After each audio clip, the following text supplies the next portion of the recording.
Okay, it works, good, because I made this on Apple and it's on Microsoft, so like you never know how it's gonna go. I'm just gonna quickly say that literally everything in my talk, except for like my really personal experience, has been said today to death. So that's actually a really awesome thing. It's an awesome problem to have, that like you're the last talk and everyone's already covered it all, but I'm still gonna do my job. So hi, I'm Cherry. It is my name. I get that question a lot. You can also call me Ray, that's also my name. I have two. I worked as an artist and photographer for over 12 years until disability meant that I had to change direction. I'm an accessibility advocate for both the physical world and games, and have been talking with games professionals about it for about 4 years now. I also stream gameplay and art on Twitch for a growing community. So I am a pretty nervous person, and I thought about using this podium as a shield to give me +10 confidence, but podiums are really not made for people that are 4 foot high, so feeling very exposed. Anyway, I'm going to be sharing with you exactly why, as an industry and an individual, you're so important to me and the huge difference you've made in my life. I'm also going to be getting into a couple of specifics about how my particular crescendo of disabilities affect me. For example, you'll notice I'm reading my presentation to you today, which some say is a huge no for public speaking, but my cognitive disabilities mean that I have a hard time committing much to memory, and I only had like 2 to 3 weeks, so here we go. Yes, this really is going to be my deeply personal love letter. Things are going to get even more awkward than they are right now, so I'm sorry. Okay, my hope today is that either I'll inspire you with my tendency to overshare, or at the very least, I'm going to make things so awkward that you can't help but think of people like me when you're striving to be inclusive. Many people who love games like to brag about how they've been playing games since before they were born. Well, I am no different.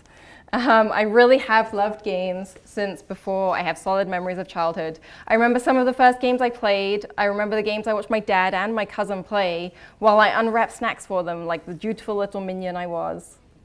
Long before I was a super nerd about accessibility, I mean, I'm wearing a shirt, so games were a big help to my mental health and personal struggles. They got me through some big, scary things as a child and a teenager, and this is where my spark of adoration for the industry began. I love games so much that I even have a couple of I'm going to say slightly silly tattoos, actually they're pretty silly, from the early 2000s. They feature relatively obscure characters from the sequels to Bubble Bobble and Time Splitters. Even during times where I was so busy that I was working a rather unhealthy 60 hours a week, much of my identity has been rooted in games. Several of my friends are developers, and we spent most of our time socializing around games like Rock Band and Left 4 Dead.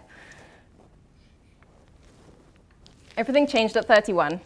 I'm sorry, I'm going to get emotional. It's been a long day. It's not the first time I've been emotional today. I had a very unexpected and sudden stroke due to an artery in my neck that tore. It was spontaneous. It turned out I had this connective tissue disorder that makes me very fragile. At the time, I had no idea how much this would affect me. But this is where my love of games evolved into an obsession with how they could be more accessible. I was looking forward to some R&R when I got out of the hospital. While nursing the constant headache the artery tear had left me with, I remembered something. I'd wanted to play Dishonored. I was so damn excited for this game, but I'd been too busy to play, what with work. But stealth, mystery, thieving, and roguing, how could I not be excited? It was just the pick-me-up I needed. I was wrong. I started up the game, and within 5 minutes of the tutorial, I was almost barfing in my lap. I wish I would be in my normal, hyperbolic self, but I'm not. The game gave me severe vertigo and nausea. I kept telling myself that it was the after effects of the artery tear, and I would get better, and be able to play this amazing game everyone was so excited about. I was wrong again. Every time I tried to play the game, the result was the same. It was as if I'd downed 10 beers without even blinking. When I first tried to play Dishonored, I thought the problem was me. I casually mentioned to my developer friends, and they were equally surprised and baffled that my reaction was so physical. They sympathized, of course, but no one had any idea of how to fix it. But here's the thing, many people get a little motion sickness from games, especially first-person games. But it's not as common to hear of a reaction so strong that someone just can't play the game at all, but we do exist. Dishonored isn't the only game I've simply been unable to play, but it was significant for me because it was the moment I discovered accessibility. It was the moment I realized it wasn't me, it was the games. Now, I'm not here to focus on the games I can't play, but I do want to tell you sincerely, from the bottom of my heart, that video games have saved my life. I don't want to sugarcoat it, and I don't want pity. Sorry. But I do want to emphasize why my love of games runs so deep. The last 5 years have been quite the struggle. From losing bodily and cognitive function to hospital stays, losing friends, communities, a lot of what made me, me. After my stroke, my disabilities progressed very quickly. I went from being a mildly disabled person who could live a somewhat normal life to someone who is considered profoundly disabled in some ways. And I have several permanently implanted medical devices that actually do make me a cyborg, which is kind of cool. More relevantly today, I can no longer do many of the things I love. Living with progressive disability can be really isolating. Now, what I'm about to say does kind of go against the grain of much of disability advocacy, but I want to be brutally honest. I simply can't do some of the things my disabled peers take for granted. The fact that I'm autistic also plays into this. I'm different. I don't fit into society the way other people do, and it's both physically and mentally isolating. But games have saved me. By my love of games, I found the accessibility community, I became involved in advocacy work, and I found purpose. And of course, it's very personally motivated, but aside from my work with advocacy, I found I had community just talking about games. I started out by, believe it or not, live tweeting the games I was playing. This led to people encouraging me to stream on Twitch. It took a long time to get the courage to do so, and I'm sure I really don't need to go into the 100 reasons why, but what spurred me was meeting with the coalition of Microsoft's Gaming for Everyone last year. The team encouraged me to continue to be brave and to really show the world what inclusion is about. By involving me in their design process, I not only felt like I mattered and like they were taking accessibility to the next level, I felt empowered to be bolder with my presence in the community. Through streaming, I found even more community, people like me, but also people not like me at all. Just by being out there, I'm both showing how inclusion matters and finding a way to break down the ways people see disability. When we can play the same games as the rest of the community, they unite us despite how different we are. Games can be more than mere entertainment, they empower us. Inclusion at every level of the industry makes a difference. I'm up here today because I kind of want to ring the bell for inclusivity, and I do know I haven't been the first. I know it's been like every talk, but I think that's awesome. Just like I was encouraged to move forward with how I can make a difference, I want to encourage the industry to think of us as integral to the accessibility that is for us.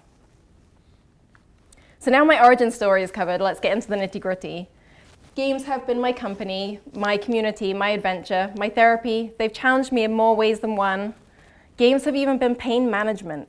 I live with chronic pain, it's constant. They are what pull me out of pain flares and transport me to another world. So when I say games saved my life, I really mean it. Just like non-disabled players, games allow me to experience worlds, adventures, and abilities I'll likely never have in real life. Even though this is a common thread amongst people who love games, I'd say it's potentially more profound for disabled people. The sense of awe and excitement I get from riding a machine across beautiful lands in Horizon Zero Dawn, scaling buildings and mountains in Assassin's Creed, or surviving the weird and harsh winters of the Long Dark is an intense and emotional journey for me. I've lost a lot. There are even some things I never had. I'm no longer able to hike like I used to. I can't spend hours baking to de-stress or taking photos of everything that catches my obsessive eye. I sometimes can't stand to be in noisy and busy environments, surrounded by people, yet here are games that are giving that and more to me. I can't tell you how many hours I spent taking, oh, thank you. I might need these. I can't tell you how many hours I spent taking photos in Horizon Zero Dawn, Assassin's Creed Origins, or Hellblade: Senua's Sacrifice. Just 3 games from last year that had robust and fairly accessible photo modes. All 3 of those games also made me cry on several occasions. This is a theme. The games you all work so hard to make for us bring me so much. I have such deep connections to the games I love. I'll never be able to thank the industry as much as I'd like. The games I love make me feel wholer than I can in the society we have today. And believe me, I'll remember the ones that leveled the access for us and made access as effortless as it was for everyone else. I think I could definitely say this is true for other disabled gamers too.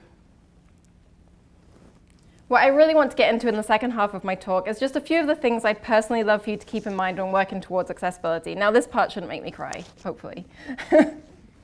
First, what exactly is disability? Sitting up here in my wheelchair, I look disabled. It's kind of the go-to when someone mentions disability. I know, a wheelchair user. But my inability to walk very well is only one aspect of how disability affects me, and I haven't always used a wheelchair or been what we refer to as visibly disabled. I've always been autistic and had learning difficulties. I've always lived with chronic pain and fragile joints or other difficulties with physical activity. Much of disability is invisible, and some may not even think of their impairments or need for access as disability. It's a huge spectrum, and impossible for anyone to know every aspect. It can also affect anyone at any time. It doesn't matter what someone's background is, anyone can be disabled. So what does this mean for an individual? I consider myself multiply disabled, but also my disabilities fluctuate through any given day or week, and this makes me a somewhat complex case in terms of accessibility. My needs change frequently, even sometimes in the middle of playing a game. Multiply disabled simply means I live with more than one disability.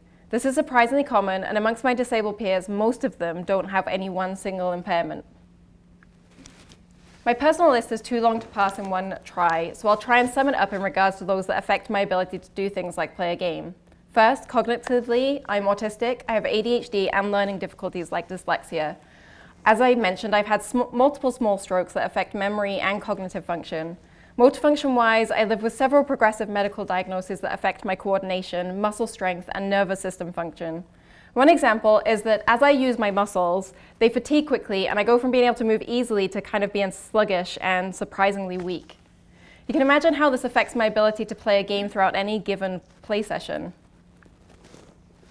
Wow. So I mean, how on any earth does anyone account for all of these things in a single person, let alone across a diverse player base with hundreds or thousands of players with disabilities?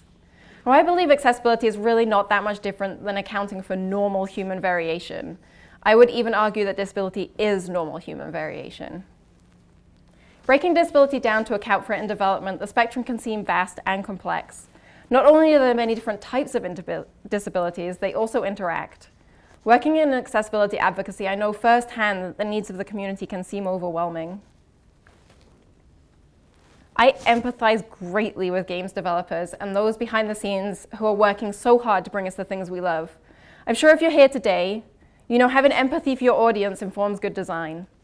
But I believe it goes two ways, and I want all of you to know and feel that we get it. I'm getting emotional again. Many of us disabled gamers know the struggle of accessibility. We live and breathe it.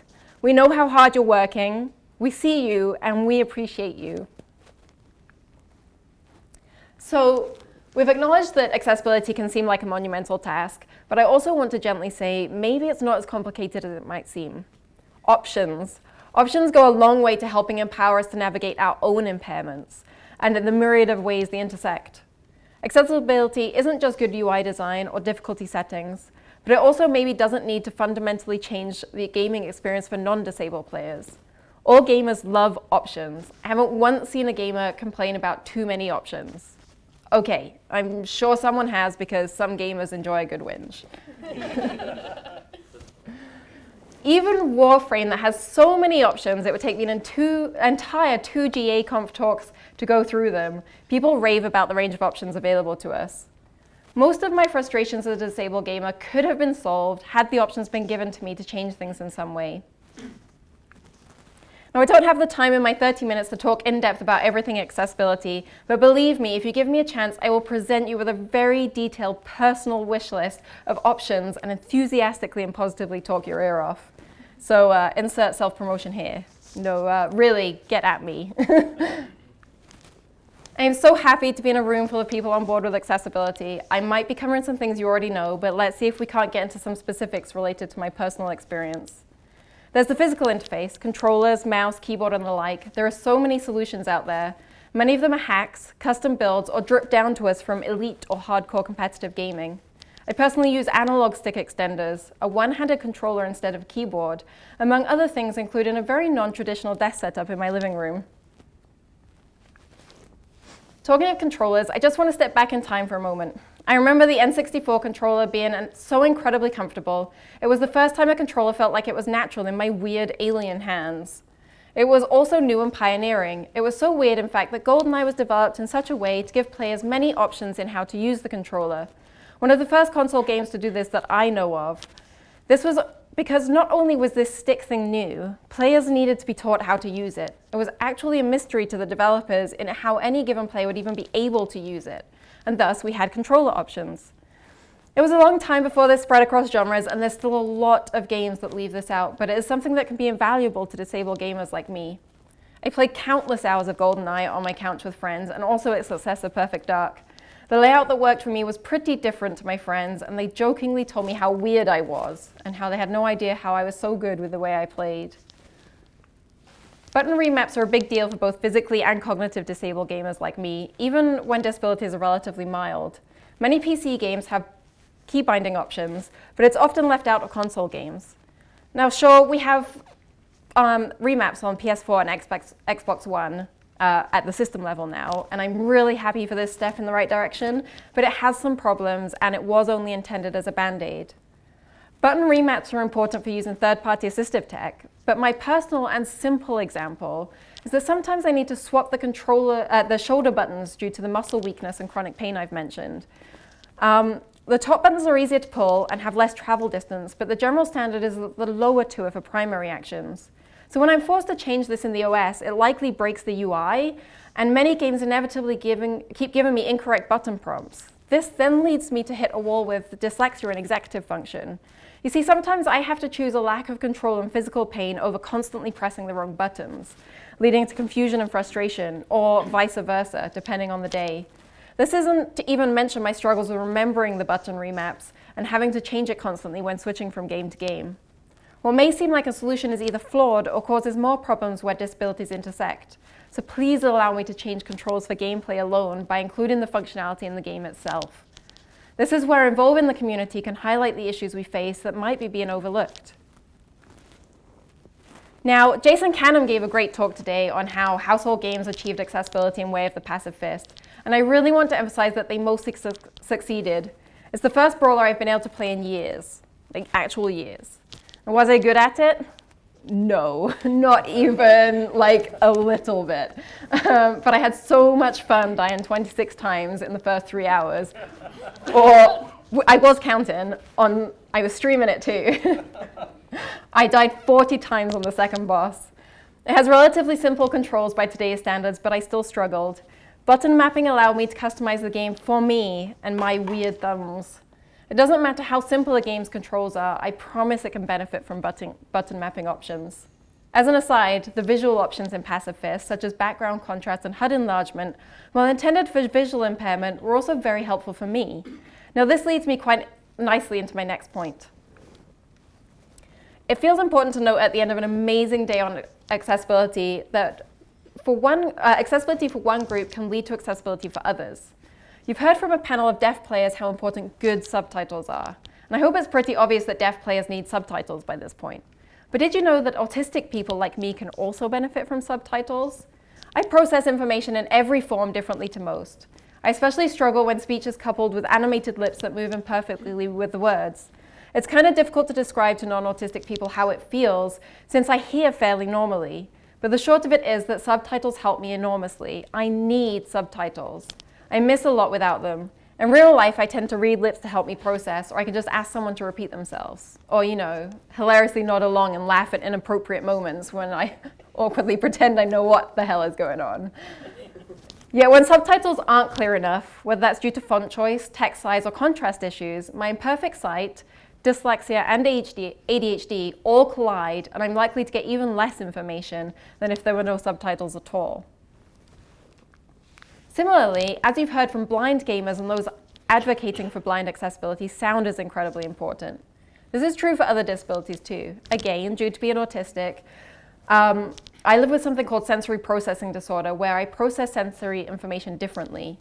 This also isn't exactly quick or easy to explain, but the short of it is too much of anything or everything, and I can get extremely overwhelmed.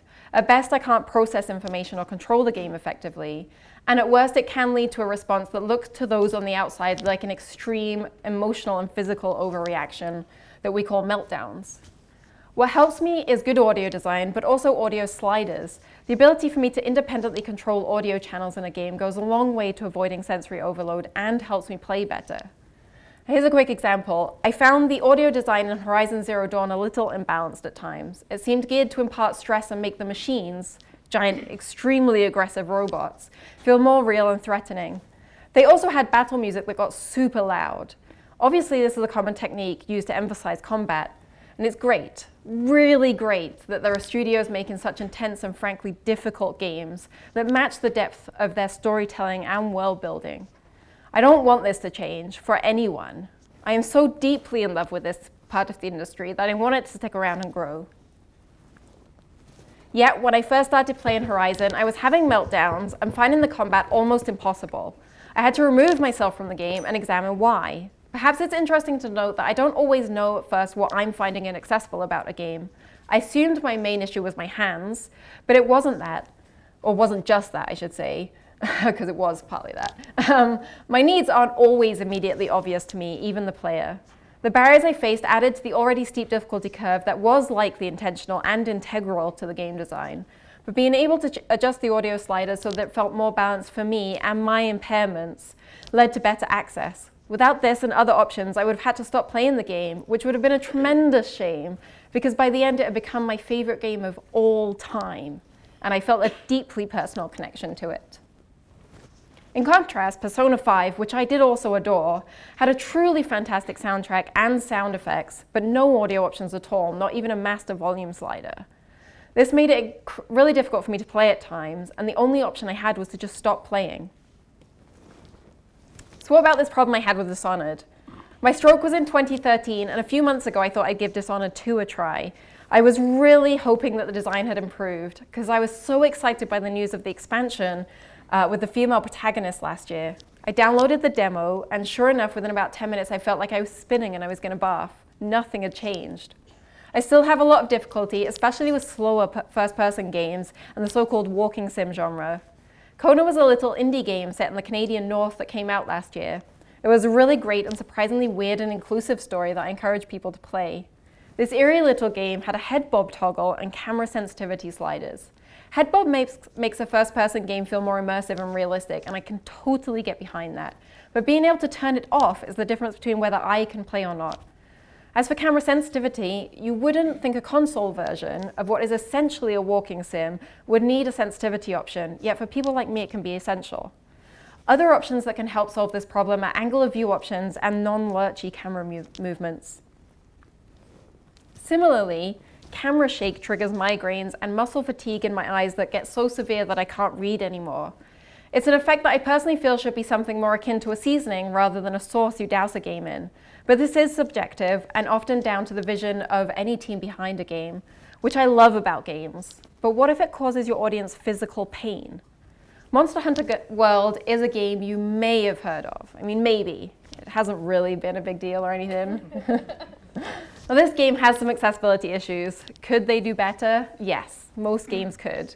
But you know something they did right for me? There's a screen shake toggle. I mean, honestly, it's the first time I've seen this option in a very, very long time, and it's meant I could play better and longer. I have tons of fun destroying beautiful and probably endangered beasts. I'm feeling a little bit guilty about the entire thing. A screen shake toggle could be beneficial to nearly every action game I play. My last example today relates to executive function and memory. Open world games exploded onto the scene, and now they dominate in a big way and across genres. They can be overwhelming to the most organized of people, but for those of us that have disabilities related to executive function or memory, we sometimes find them difficult to play at all. They can be overwhelming, stressful, and tiring. If the world opens up too quickly, I'm landed with too many quests, or the map is too cluttered, it's almost like I have no room to think. With few options to change things, I have little choice in managing it myself. Batman Arkham Asylum was a good example. I quit after the first hour and I never went back. On the other hand, are games that go for a less structured approach. This can be done well, but it can be a miss for executive function. I was frustrated and overwhelmed for much of Breath of the Wild due to almost no map icons in an enormous world with vague direction and a lot of repetition.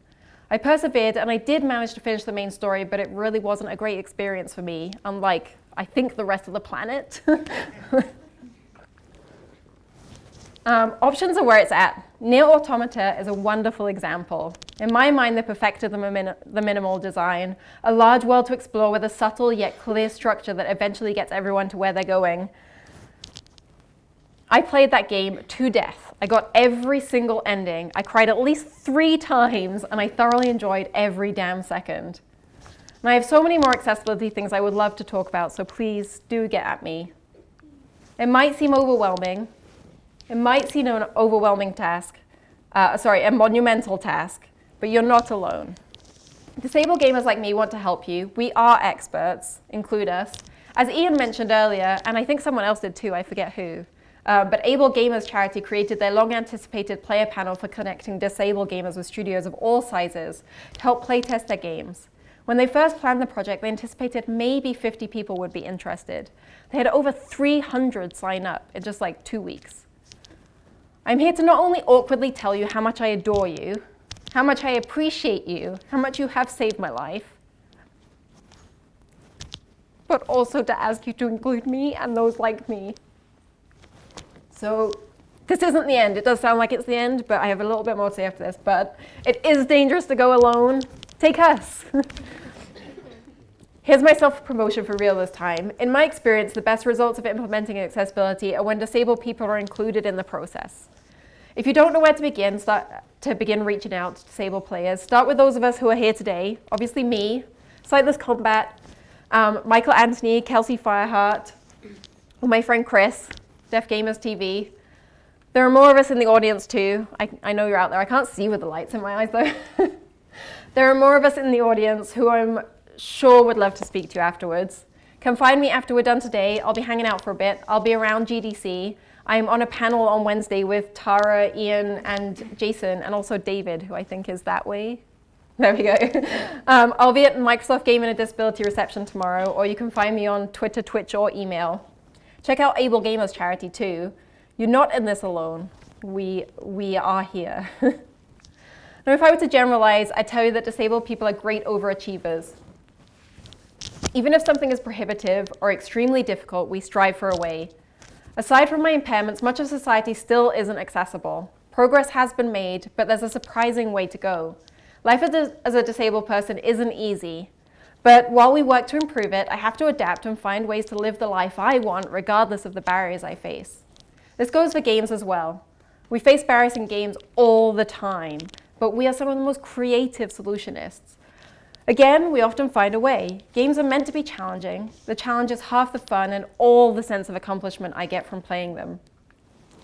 Now, one of the hottest things today is ultra hard games. We're seeing more and more of these from platformers to action RPGs, which is great. I revel in the challenge of playing games, but it's nothing new to me. Most games I've played have been hard mode for me in some way, because I've been working around barriers. Sometimes one of the mistakes people make when I talk about accessibility in games is that disabled gamers are just looking for easy mode. But while difficulty options are important, what I really want isn't games that are easy. I want the challenge. I want to have fun. I want to love the game, the same games as my non-disabled peers do, as much as they do. I want to feel like I matter to the industry I adore so much. For me, accessibility is about quality of life. A lack of accessibility doesn't always equal zero access at all. It can more often than not mean playing is painful, exhausting, extra frustrating, or just not very fun. Sometimes it's a reminder of how different I am to the majority of the world. Now, gamers like to make jokes about things that break their immersion, glitches, bugs, clunky UI, but as a disabled gamer, my immersion can be broken by heightening my sense of being disabled, of being different. Again, games unite people. They provide a wonderful sense of community. Thousands or sometimes even millions of people getting excited about a game is an incredible thing to behold. The hype is real. It's really real, and it's an absolute thrill. Sadly, when a game isn't accessible, what unites thousands or millions of people isolates me and others like me. It's a little bit heartbreaking, just a little, to feel like you're on the fringe or the outside of that shared cultural excitement. It's also frustrating where games are held up as pillars of accomplishment for the industry, but they weren't inclusive of disabled people. Immersion broke them, and we're right back to feeling isolated and like that thing for everyone else, just that everyone else adores, just isn't for us. But when games get it right, when they level the access, when we're included, whether directly or indirectly, it is magnificent. Suddenly we're enveloped into the fold. We can talk with our non-disabled peers about how fun, challenging, exciting, or downright beautiful a game is. We can play alongside them. We can laugh at our failures, and we can cheer at our hard-earned wins. We're no longer the disabled gamer. We're just a gamer like everyone else.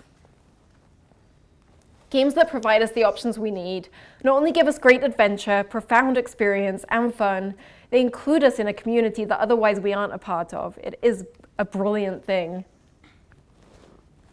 I deeply adore this industry and everything it does for me. I'll be loyal to the grave to accessible games and inclusive studios. I'll promote them to death and defend their honor everywhere I set wheel.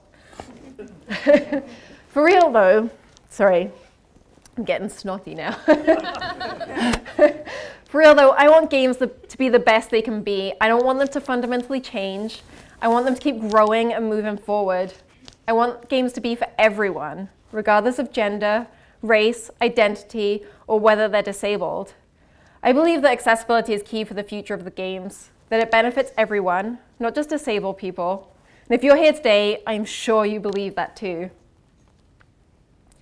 So much has been accomplished in the past couple years, and I'm so proud of you as an industry. The foundations we have are solid, so let's keep building until we have a thriving and inclusive, fully realized ecosystem. This quote I have up behind me seems so apt for this point in time that I just can't help but leave you with that. Work as if you live in the early days of a better world. So thank you for having me up here, for listening to my emotional story, and for letting me be so vulnerable. I hope I and my fellow gamers have added a little fuel to keep your fire bright. At the very least, I hope I reassured you that no matter what, I love you. We love you too.